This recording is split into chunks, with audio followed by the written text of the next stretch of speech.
সাতক্ষীরা সদর উপজেলার শিবপুর ইউনিয়নে আসন্ন ঈদুল আজহা উপলক্ষে ৮৯০টি পরিবারের মাঝে ভিজিএফ চাউল বিতরণ কার্যক্রমের উদ্বোধন করা হয়েছে। মঙ্গলবার এই কার্যক্রমের উদ্বোধন করেন দুর্যোগ ব্যবস্থাপনা অধিদপ্তরের VGD-2 এর উপপরিচালক কাজী মোহাম্মদ লিয়াকত হোসেন। বিস্তারিত দেখুন মোকাররম বিল্লাহ ইমনের তথ্যচিত্রে।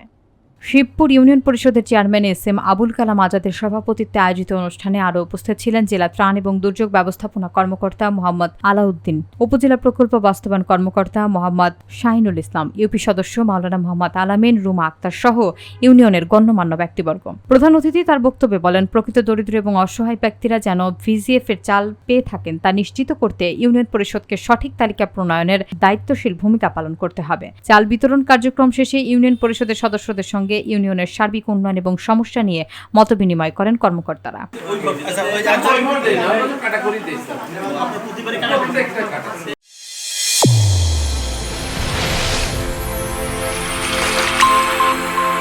চ্যানেল A1 হৃদয়ের স্পন্দন।